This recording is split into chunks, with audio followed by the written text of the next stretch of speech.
Shכenen, Chapter 4:1. The following will apply when a person owns a loft that is situated above a house belonging to a colleague. If one of the walls of the house falls, the owner of the loft is not required to pay any of the costs incurred by the owner of the house in repairing it, and he may compel the owner of the house to repair it as it was originally. If, by contrast, one of the walls of the loft falls, the owner of the house cannot compel the owner of the loft to repair it.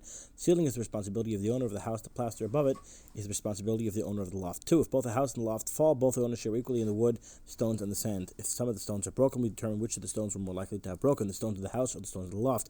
This can be determined the manner in which the stones fell, whether the upper stones fell on the lower stones and destroyed them, or the lower stones slipped out and the upper stones fell and were destroyed. If it cannot be determined how the stones fell, both the whole stones and the broken stones should be divided equally. 3. The following rule applies when both structures fall. The owner of the loft tells the owner of the house to rebuild his home so that he can build his loft upon it, but the owner of the house refuses to do so. The owner of the loft may rebuild the house to its original size and live inside it until the owner of the home reimburses him for all of his costs.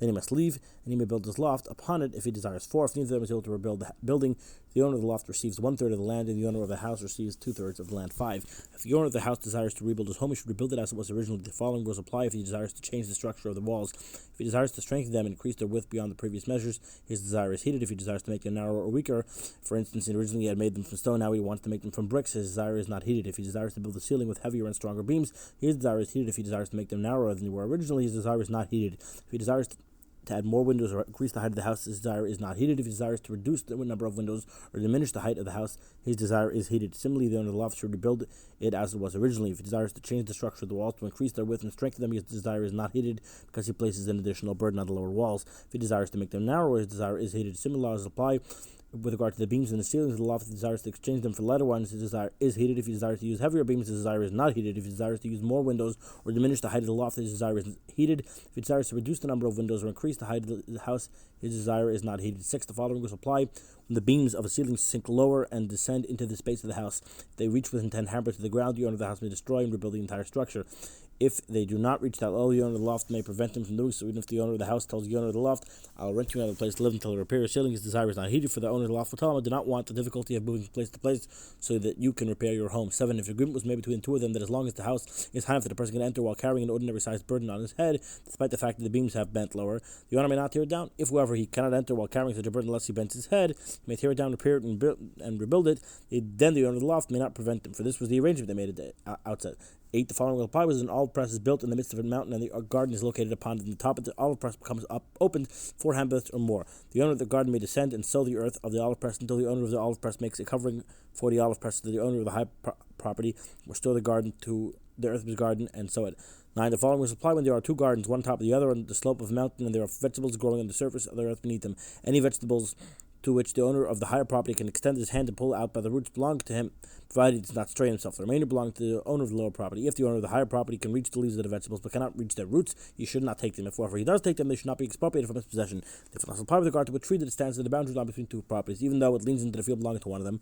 Both of them may divide their fruits. 10. The following is applied if a river washes away olive trees belonging to one person and plants them in a field belonging to another. If the owner of the tree says, "I want to take my olive trees," his desire is not heeded, in order that the land be settled. Instead, he should remain on their place.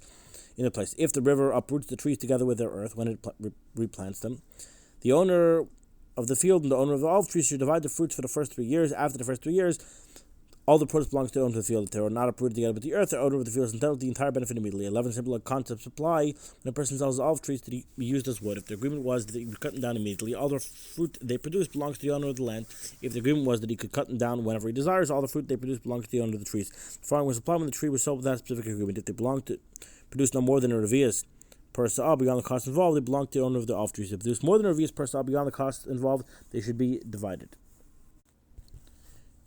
Chapter 5. 1. When a courtyard is jointly owned by partners, each one may compel the other to build a gatekeeper's room, a door, or any other element that is sorely needed for a courtyard or anything that is customary for the local people to build.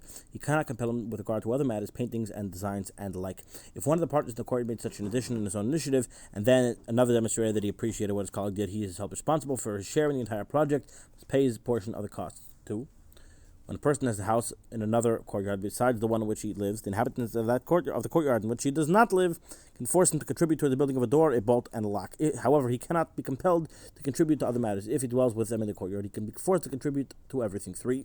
When the owners of a house in the courtyard seeks to put an animal or mill in the courtyard and raise chickens there, it's called like a prevent them from doing so. Similarly, with regard to other things that people are not accustomed to doing in their courtyards, people are not accustomed to doing in their courtyards, their partners can prevent them from doing this. There is an exception, doing laundry. For it is not the custom of the daughters of Israel to shame themselves by doing laundry at the riversides. They should all rather buy washing machines. 4. If the courtyard owned jointly by several owners or a lane that ends in a cul-de-sac, all the inhabitants of the lane or the courtyard can restrain one of the number so that he makes use of the lane only in a manner in which other people living in that country make use of the lanes.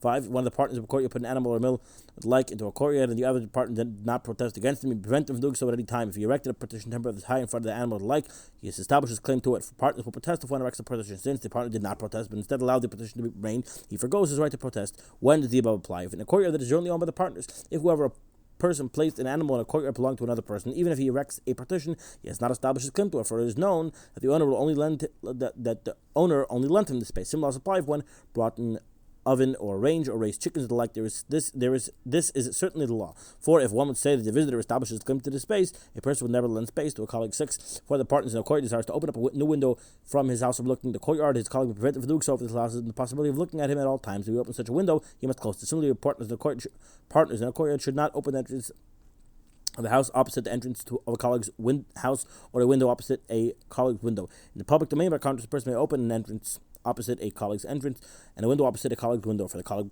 would protest and could tell him, I'm just like one of the people in the public domain who sue. 7. Nevertheless, even in the public domain, the person should not open up a store opposite the entrance to a colleague's courtyard, for this represents an ongoing damage where the passerby domain go to and fro, while this person will sit in his store the entire day and look at his colleague's entrance. 8.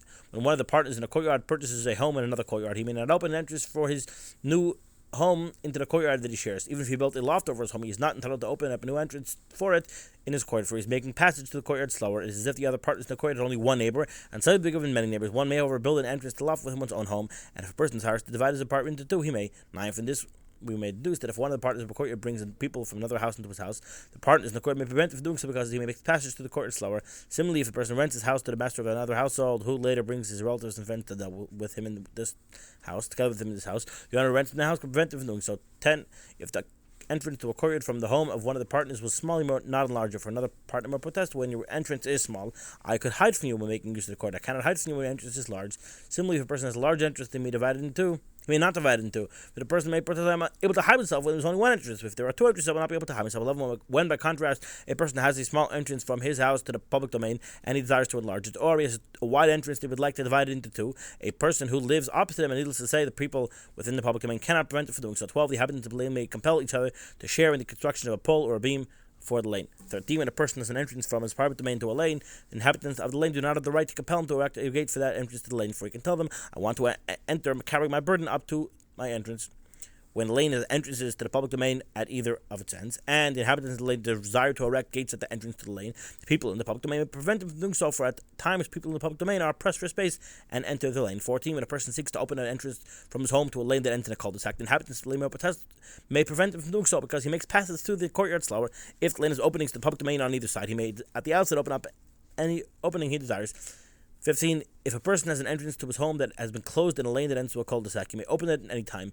If, however, he has destroyed the door frames, the inhabitants of the lane can prevent him from doing so. Similarly, when one of the inhabitants of the lane desires to close an entrance to his home and transfer it to another lane, the inhabitants of the first lane prevent him from doing so, for perhaps a tax will be levied against the lane, and the presence of another person reduces the share of the tax each of the inhabitants of the lane must pay.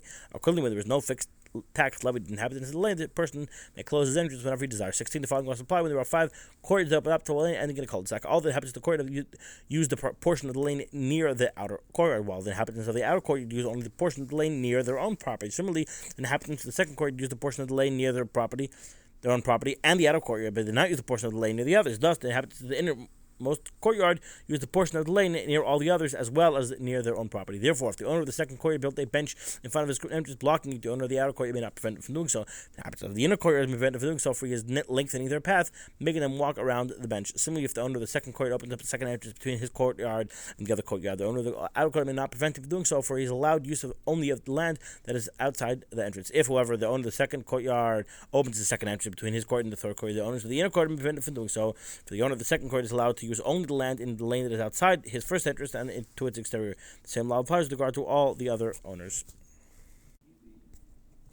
Chapter 6. 1. The inhabitants of the city may compel each other to participate in the building of a wall, gates, and both to build a synagogue for the inhabitants to purchase a Torah scroll and the scroll of the prophets and writings so that any member of the community who desires may read from it. 2. When a person buys a city in Eretz Yisrael, the court may compel to purchase a path to the city from all four directions for the sake of the settlement of Eretz Yisrael. People who own fields among a stretch of fields in a valley may compel each other to dig a trench, a smaller trench around the valley. 3. Although a person owns a courtyard in one city, he also owns a courtyard in another city. The inhabitants of the latter city may compel him to participate in the digging of citizens' caverns and irrigation ditches. He is not, however, compelled to join other community matters. If he dwells together with them in that city, he is compelled to participate in all matters. 4. When a levy is placed upon a city's inhabitants for the construction of the wall, the levy is made according to the proximity of the houses to the wall. Those whose homes are closer to the wall must pay more. 5. Whenever a person lives in a city for 12 months or buys a dwelling there, he must contribute together with all the inhabitants of the city for the improvement that must be made, e.g., the walls, the gates, the wages for the soldiers who guard the city, and all similar matters that are necessary for the protection of a city.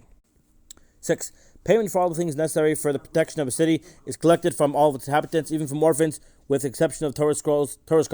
For Torah scholars do not require protection, the Torah study protects them. Payment for the improvement of the thoroughfares and the streets, by contrast, is collected even from the scholars. If the people go out and fix the streets themselves, the Torah scholars should not go out to work with them, for it is not the practice of Torah scholars to demean themselves in the presence of common people. Ram got to learn some chassidus. All right. 7. If the inhabitants of a city contracted workers to dig a river to build water to a city, we collect even from orphans.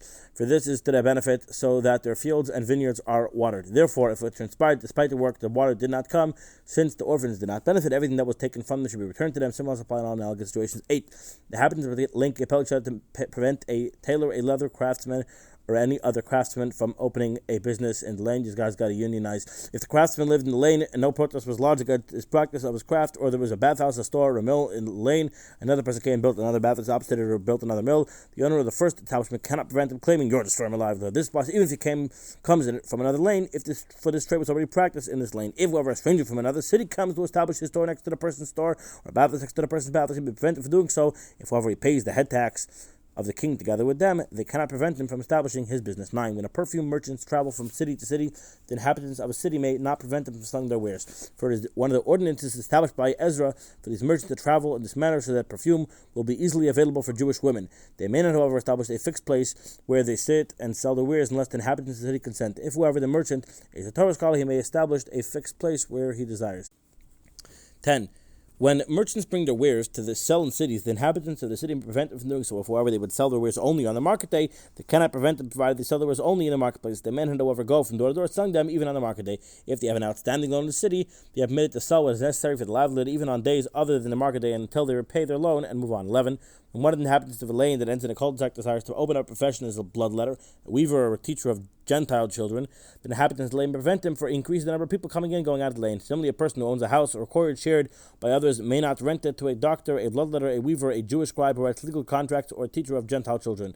12. When a store is located in a courtyard, the neighbors can protest. Tell the owner, "We cannot sleep because of the noise made by the people going in and out. Instead, he should perform his work at home and sell in the marketplace." They may not, however, protest against him and say, "We cannot sleep because of the noise made by your hammer or your mill," for he has already established his right to perform this activity. Similarly, a person may teach Jewish children Torah in his house. The other partners in his lane may not protest against it, saying, "We cannot sleep because of the noise made by the squirrel children." I think some people need to hear this halacha who live near cheder. Okay, 13. When one person owns a cistern within a house belonging to a colleague, he may not enter it only when it is customary for people to enter. He must depart when it is necessary for people to depart. He may not bring his animal through his colleague's home to provide him with water for the cistern. Instead, he should fill up buckets with water and water it outside. They are both entitled to make a lock on the entrance to the cistern. The owner of the cistern to protect his water, the owner of the home because of his suspicions concerning his wife, so that she will be able to enter there only when he knows. Oh my gosh. 14. When one person owns a garden whose entrance is within a court belonging to a colleague, he may enter only when it is necessary for customary people to enter, and he may depart when it is necessary for people to depart. He may not bring merchants through his colleague's garden, nor may he enter it to go to another field. The owner of the outer garden may sow vegetables on the path. If only we to move the path to the side of the garden, the owner of the inner garden may enter or depart when he desires. He may not bring he may bring merchants in. He may not, however, enter it to go into another field. Either of the parties could prevent the other from sowing vegetables in the path that was placed on the side.